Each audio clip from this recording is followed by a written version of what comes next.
Hello everybody, welcome back to my adventures around the world.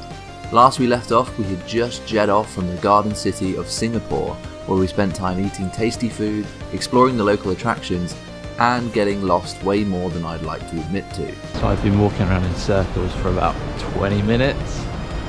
I literally can't escape. The next stop on this magical mystery tour is Australia, the land of beaches, bush, and barbecues. I had just over a month to explore the east coast of this faraway land. Holy look at all this coastline. And the first point of interest was Sydney, where I landed after an 8-hour flight. When you think of Australia, you picture scorchio sunshine, and the stereotype is generally true, with the country receiving more than 3,000 hours of sunshine a year on average. This day did not contain those sunshine hours, however. So as you can probably see, the weather's pretty fucking horrible. This isn't what I signed up for when I bought tickets to go to Australia. 2022 was a La Niña year, meaning heavy rainfall and flooding had occurred throughout the year, and I was very much catching the end of it. But weather be damned, I headed down to the Sydney Opera House. Whoa. Now most of the pictures you see of the building are from the water, giving you the impressive side profile that you see on all the pictures and videos and whatever. And I was quite surprised that from the steps where pedestrians would go and view it, it looked like multiple sail-shaped shells. Wow, that's hard to say.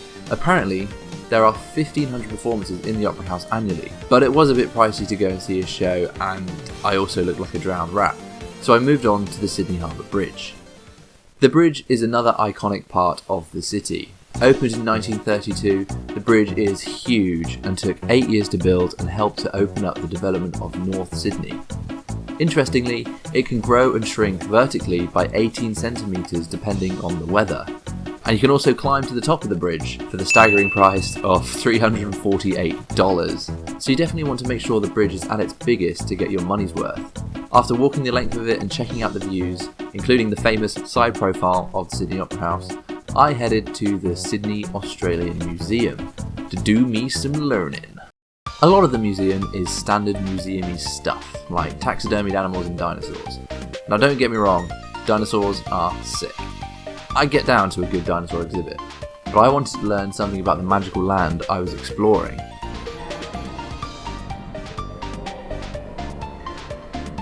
Boogie boogie man. Luckily, there were good exhibits on the animals and people of Australia. Did you know that on average per year you can count the number of people killed by snakes, crocs and sharks on one hand? I didn't know until I came to this museum. I also learned of all the horrifying things that the English settlers did to the Aborigines people when they first arrived. Like seriously, it was fucked, and they don't teach that shit in English schools. There were some pretty eye-opening and powerful exhibits, and I highly recommend checking the museum out. I've been signed up to play some five-a-side football.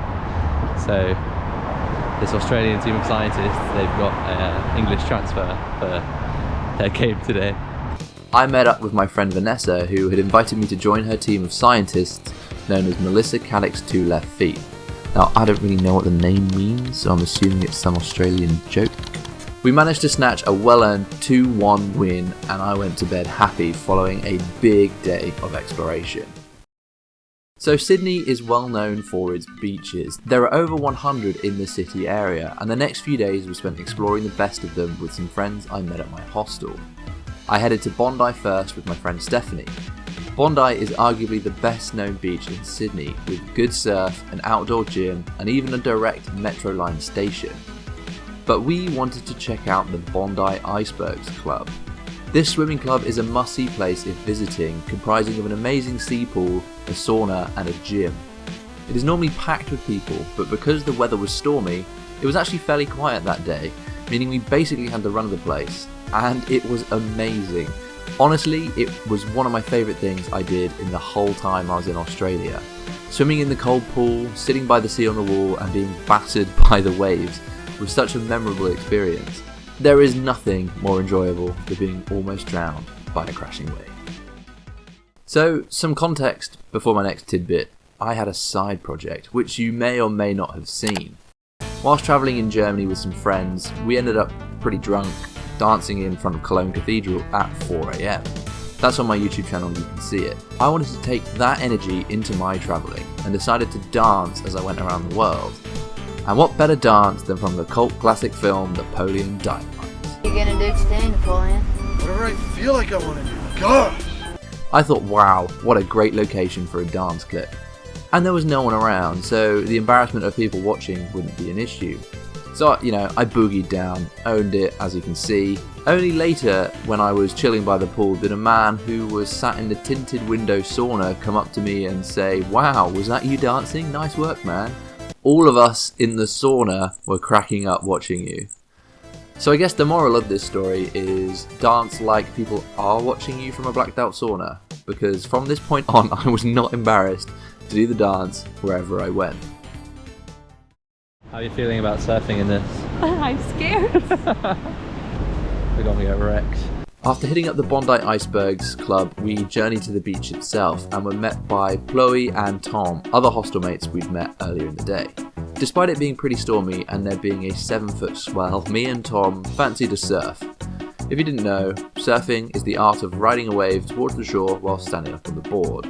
And what we did probably wouldn't classify as that, as we got beaten up by the waves repeatedly for an hour, and I definitely didn't stand up once. Morning everyone. It's currently 6 o'clock in the morning here. Going to Coogee for a sunrise swim. Very tired. We had a big day yesterday. Let's go for a swim. Look at this. Gorgeous. One thing that amazed me about Australia, maybe it's just a Sydney thing, is how proactive the Aussies are at getting up and doing things in the morning. Because sunrise was around 6 AM and there were hundreds of people at the beach swimming and running and chilling out. After a lovely swim and some brekkie, I met back up with the gang from yesterday as we had planned to visit Manly Beach, another famous Sydney beach in the north of Sydney. To get there, you get a ferry from Circular Quay which takes you on a nice trip through the bay and past the Opera House. It's pretty cheap too, so worth doing even if you aren't hitting the beach. Hi, we're at the beach. What are we going to do at the beach? We're gonna go surfing. Manly Beach was where the world's first surfing competitions were held, and there are plenty of surf hire places on the pine tree lined promenade, so me and Tom tried once again to catch some waves to much better success than the day before. We also channeled our inner maverick and played some beach volleyball. Now before I left Sydney, there are a few more things I wanted to tick off. I spent some time exploring the central business district of the city, trying not to spend an extortionate amount of money. Road work ahead. Yeah, I sure hope it does. I also spent some time following up on my newfound passion for botanical gardens, as I wandered aimlessly towards the Sydney Opera House again to see it whilst not soaking wet. Now there is so much I did in Sydney that I didn't catch on camera, but this video is getting pretty long, so I'll start to wrap things up. I loved Sydney. The beaches, the active lifestyle of the city folk all really had me, and it was definitely a city I could see myself living in. But my time in Sydney was unfortunately up, for now at least. As I got on my coach with a 20-hour-long bus ride ahead of me, I reminisced on the good friends and good times I had in Australia's biggest city, and also what awaited me at my next destination. And for where that is? Well, you'll just have to watch my next video, won't you?